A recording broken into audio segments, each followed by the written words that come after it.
I'm Noah, and I'm joined by Dustin, Jordan, Steve, and Alex, and we created All That Milk, the live performance from the Sorg Opera House. And as Jordan gets, I'm going to cue you up, Jordan, as you get ready to hit play on this bootleg from Loftco Media. I just wanted to know, kind of hear from you all, what it was like to be back performing in the Sorg Opera House after all those years. Well, first I got to say that the renovations in there have been amazing. The difference between the last time I played there at the, what was it, Sork Fest that Ed put on? Yeah, at home. Yeah, I played there with Josh Ozenkowski, and they've really brought that place back to life. It's incredible. Yeah, it's great how they just ripped main stage for me. All of those old, awesome-looking chairs out of there. Like, it's real. I thought that was especially cool. They got chairs from the Cincinnati Music Hall when they did their restoration. They got their chairs. Wow. Oh, we're talking about Ed. Fun fact. Oh, Ed, yeah, just ripping the chairs out. Yeah. Whoa, look at that. 2008. Josh. Kelly Cheney drew that flyer. I was with her when she drew it. Josh told me, and you guys were in an IHOP? Yeah. Is that right?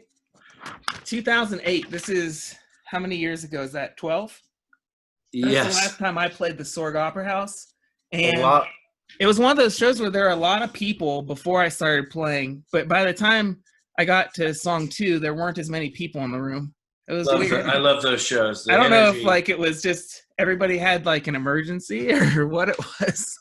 Well, you know, there's something about when the audience is on the same page, you know, that I just love.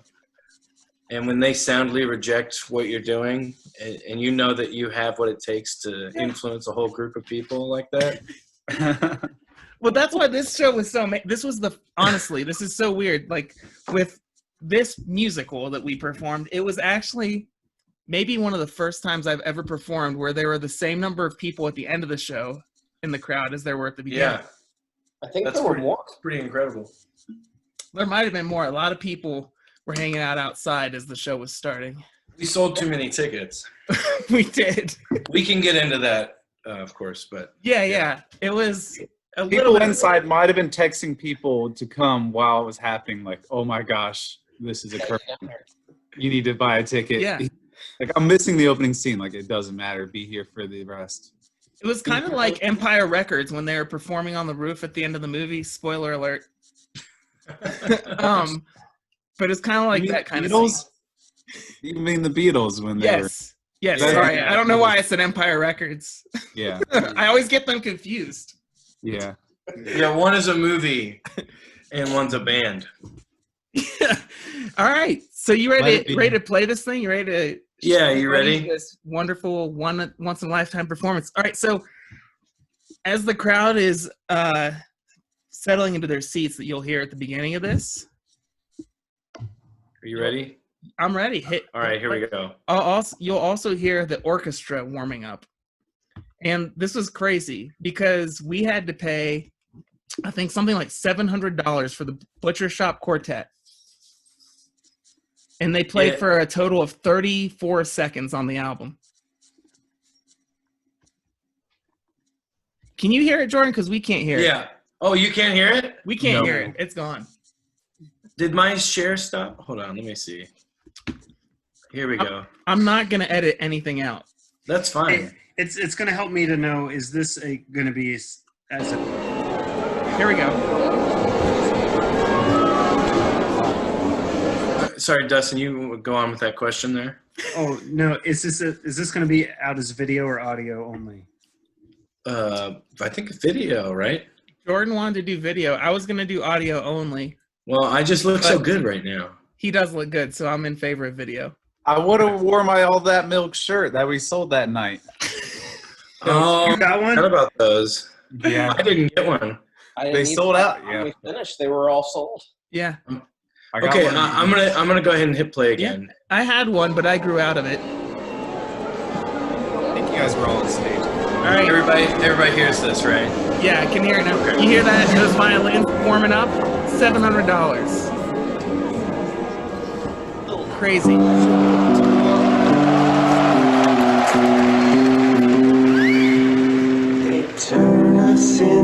gelatin, they turn us into glue. It never really mattered till the moment I Were you surprised when the audience applauded before we started playing? but I know our love Yeah. is real. It's not the last time. A love that lasts just ain't part of Get the music audio down a little bit.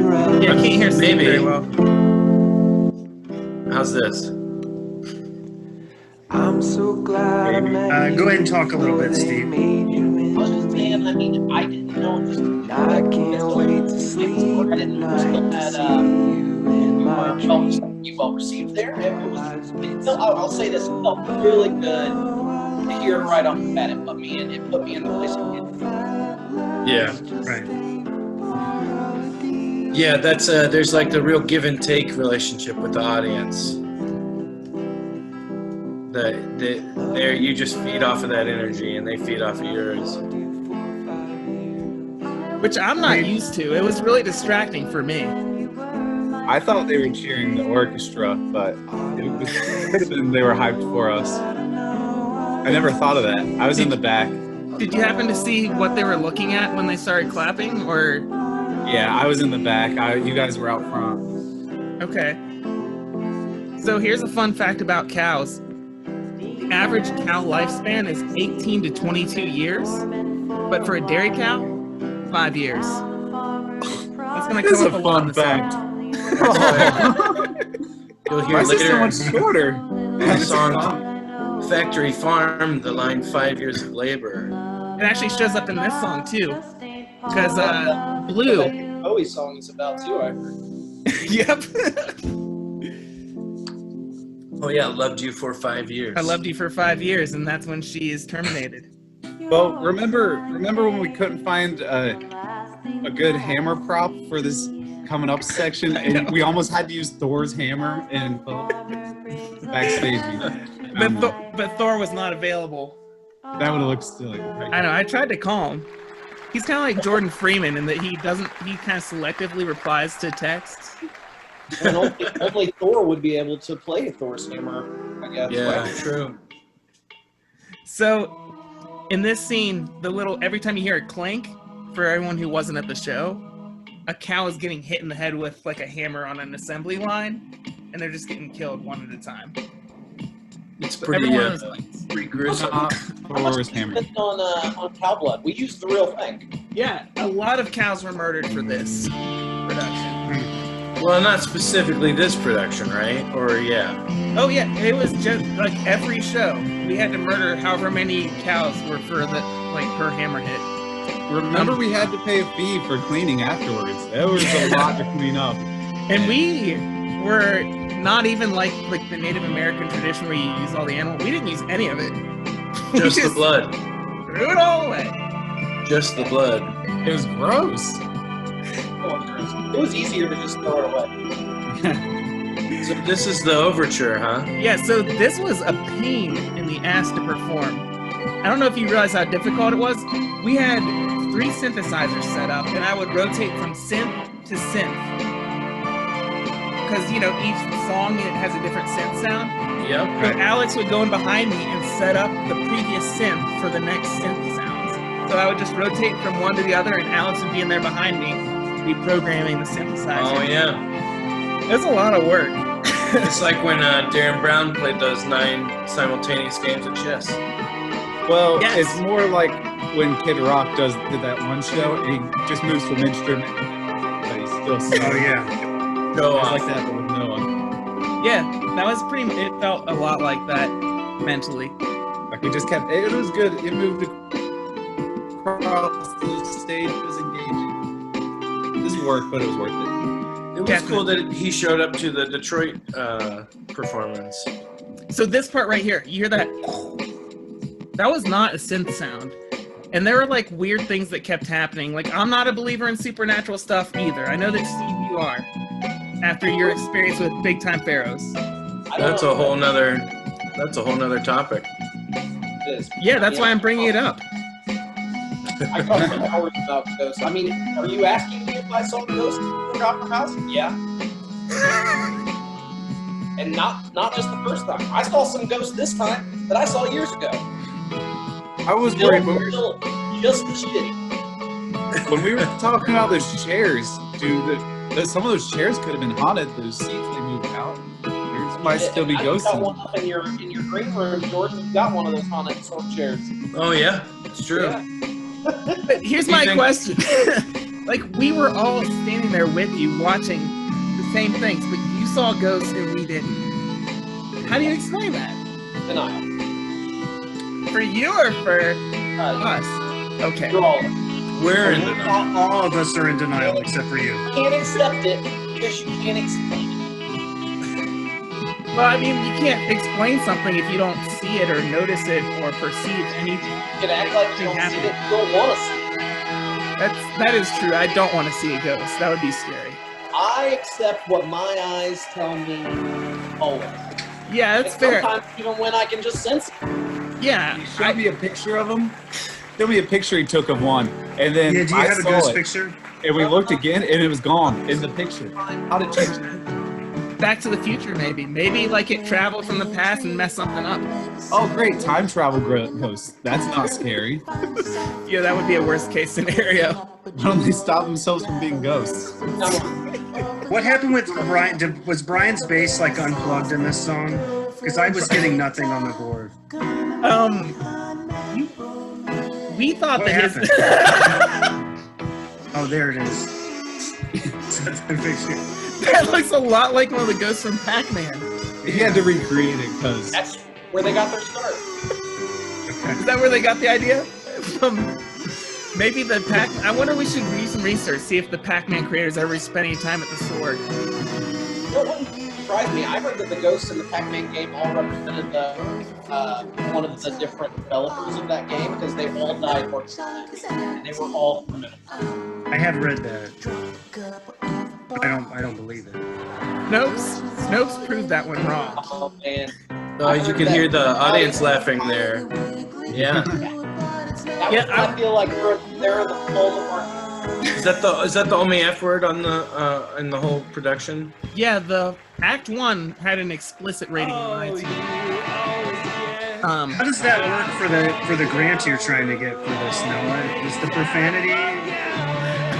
It is problematic. I submitted 4 songs, and I did not submit that one. I also we had some licensing issues. Radiohead, That Might Be Giants, Jurassic Park, Hans Zimmer, the soundtrack for Jurassic Park. We tried to license some of the material from those songs, but they really just gave me the runaround. I sent them an email at their webpage, and they just never got back to me, so I couldn't send them certain songs because lawsuits. And we actually do have a couple lawsuits hanging in the air right now. Well, but I've been led to believe that that's pretty common. Yeah. Well, I was always a big fan of the Rolling Stones, going back to when they sued the Verve for use of bittersweet symphony. Yeah. So I was actually kind of excited to be. I mean, I just didn't realize how litigious Radiohead was. I thought they'd be cool with it. Well, I think had we not made as much money as we did, they would have left it alone. everyone wants that green. They want to cut. Yeah, we did not plan for success. That is for sure. So this song was like, I've always wanted to write a song that was a recipe. And that's Oh, what yeah. this is. And it's have you since tried this recipe? The recipe came before the song, actually. So in the Great Blizzard of 2017, that's when this album was born. I'm a teacher, as you know, or I was before I, made all the money off of this album and was able to kind of semi-retire. Yeah. You're like, fuck those kids. I'm out. This was really distracting. I did not expect clapping while I was playing. I almost messed up. I wasn't sure when to come in because they were louder than the bass. I think it was playing. It was so distracting. But anyway, during the Great Blizzard 2017, guys, I had a snow day and I was drinking milk. And I got to the end of the glass and I was like, I don't remember drinking any of this milk. I remember the first gulp, and that was when I wrote the end of Gulp. Oh. That's when the album was born, and I was drinking hot maple milk because we were out of chocolate syrup. We had maple syrup. Okay. And then just 4 songs came out, and then I, figured we could do a story out of And what a story we did. it. Now, Brian would say it was his idea, Yeah. but I wrote it Yeah, all. Brian. You wrote it down. It's my handwriting, So technically you wrote it. exactly. Exactly. I love that part. This was the 5th song that came. Do you think people were ready for Jordan's vocals here? Crowd. When we were rehearsing this was not written. Jordan I wasn't ready for it. Yeah, like what got into you that made you sing that way, Jordan? I just thought it was so funny from the rehearsals, but then I just got so used to it that I decided to just actually pull it out. And then Now- this was completely. Yeah. That was just the electricity, I think. When you did that live, we had to go check last. Such a transition here too, Oh, from yeah. ending like that, and then Yep. You can hear me breaking if you listen to the clapping, because I was not. That's yeah. the audience just stops. I can't hear Alex very well. Until you brush your teeth. I'll sing a I can song. be closer. He doesn't sing on this one. So did you all know that this song I had a massive plot gap because Steve is singing my character's part in Milkmouth. He's singing as Garth. But when I wrote this album, I knew Steve had to sing that song, but I forgot that was my character. So I had to write this song to make it so Oh, yeah. it becomes my mouth, and I am the mind, and we kind of had like this weird split. Milk mouth and milk mind. Exactly. Great verses with you up on the stage now. I felt like we killed it. This was there was a hush. I felt like coming out of that into this. This was incredible to hear how the audience just got completely dropped out. I mean, you could hear a pin drop. It was incredible. And it was hard to tell because they just stopped clapping, and I didn't know if that was good or bad. I think they were just kind of entranced. Yeah. It's like all the oxygen got sucked out of the room. That's how it feels a lot of times when Steve is singing. Yeah. No, and I told you I'd show up on performance night. You guys hassled me the whole time because I didn't want to practice and I didn't give a shit. And you thought I was gonna ruin the whole thing. I can't believe you guys one take. I know. All it took. Yeah. To be fair, Steve, rehearsal's just kind of important for all of us, so. Well, I think I proved you wrong. I understand, but it would have given us a lot more comfort going into the performance. Yeah, I mean, Had we known. I mean, I trust your ability, don't get me wrong, but we were all a little unsure and it was kind of scary. Listen to this applause here. I know. They trusted my ability. I did it for them. Listen to them. They're going wild here. Listen. Well, now they're not going wild anymore. Yeah, we lost Everything it. just stopped. That was a really quick. We got sucked out of the room. Wait, again. do you know why they stopped clapping like that? Jordan froze. I got a little bit carried away with when they were clapping, and I did that trick where you put your finger through your zipper. I thought they would know. I thought they would know it was my finger. Oh my I god! thought they knew. Not realize. Is that what Jim Morrison did? It's exact. I'm the Lizard King, baby. We told you you shouldn't do that on the second round, and you kept doing that the whole tour, though. Yeah. No, but people clap. So you just when you are in the moment and that adrenaline is coursing through your veins. After such a pretty song. I don't know. It's just that was how I felt, and I just went with that feeling. And sure, sometimes it backfires, but you miss 100% of the shots you don't take.